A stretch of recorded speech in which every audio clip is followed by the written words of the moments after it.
Hey guys, Jordan here. I've got a couple tools that I wanted to show you. This will probably count as our second installment of Leather Tools history, and I'll do a demo.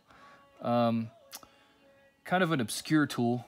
I don't know, maybe I should have started on the simpler end, but I'm gonna overcomplicate things, but that's fine. These are called binder trimmers. If you were into a lot of the Leather Tools history, you might have heard of them before, but they're pretty rare tools. I've got 3 of them here. They don't actually belong to me. This one is a C.S. Osborne.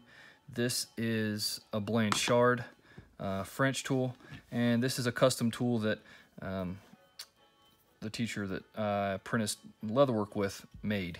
He's made some of his own tools, and so he made one. You see it's a little bit bigger, but it performs the same function.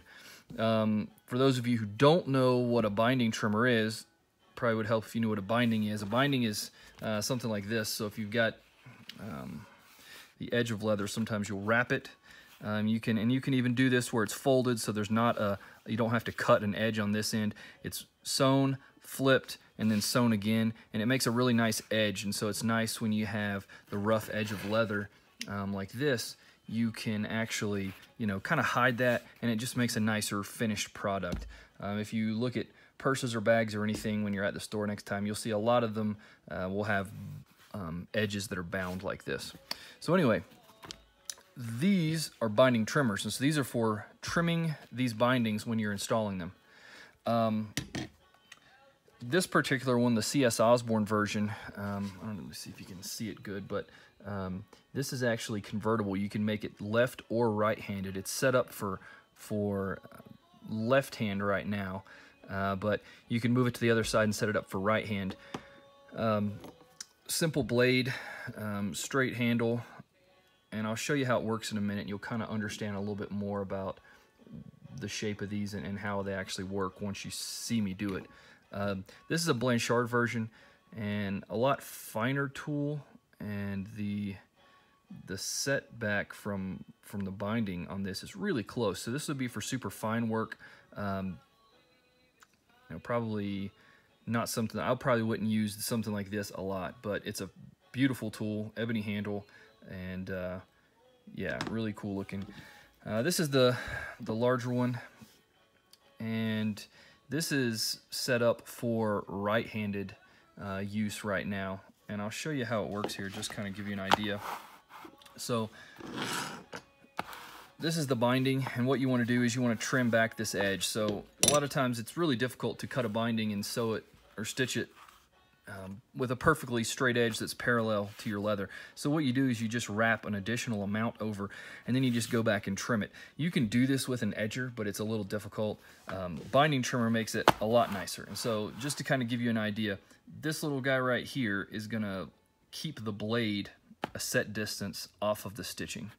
And so we're gonna come in here. I've already started this cut, but basically what I'm doing is I'm pushing this way toward the threads, and this guy's just going to stay a set distance from these threads. So when you're all said and done, you've got the binding trimmed, and it looks nice.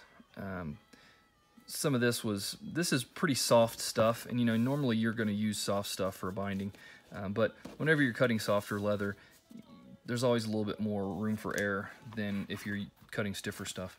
So here's the other side. This would be like the front. This is the flesh side of this piece of edge tan, but let's say this was the front. Same thing, come in here, push against the threads, get it started.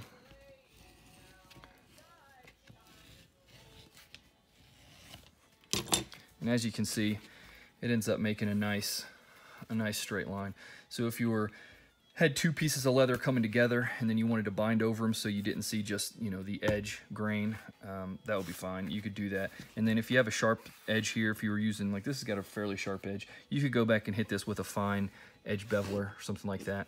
But yeah, I mean, it makes a really nice finished product, as you can see, and that's basically a binding. So I think after you see that done, it kind of explains the use of these a little bit better. When you look at them at first, you're kind of like, what the heck is this? These are pretty rare tools. I haven't seen any for sale, or I would have bought them, But if anybody has one or anything like that, let me know. I'd be interested in purchasing it possibly. If you know about them or you have one in your collection and you use it, and maybe you have a better use for it or you use it for some other task, let me know. I'd be interested in that as well. But that's what a binding is. That's what a binding trimmer does. And these guys do the same thing. This one just would cut closer to the thread. This one's pretty similar, but as you can see, this one's reversible for left or right-handed person, which is nice. Like I said, this is an Osborne. This is a Blanchard. Blanchard's by far the nicest looking. You know, just their tools were just incredibly well made and had a lot sleeker look to them. The Osborne stuff was more utilitarian, but you know, still beautiful with the rosewood handle. And then, you know, like I said, this is a custom tool, but I think it looks nice too, and it's got a rosewood handle as well. So anyway, let me know what you think. If you have one, know of any for sale, let me know. And if you have any more input or maybe corrections, maybe I did something wrong, I don't know. That's how I've been taught to use them, and they work great. But if you know of something else that I missed or I need a correction on, feel free to let me know. Like the video if you don't mind. Subscribe to our channel. I'm going to have more leather tools history, more demos on what some of these antique tools do.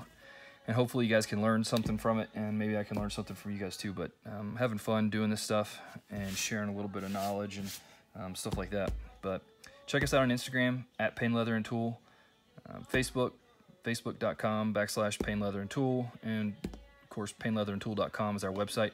Check it out. I've got some old leather tools for sale on there if you're looking for vintage tools. I've got some leather goods that we make. I'm always adding to that. I'm always adding to the antique leather tools, and I got some other stuff on there too. So hit us up, send us an email, message us if you need something, have any questions, leave some comments below, whatever floats your boat. Thanks, guys.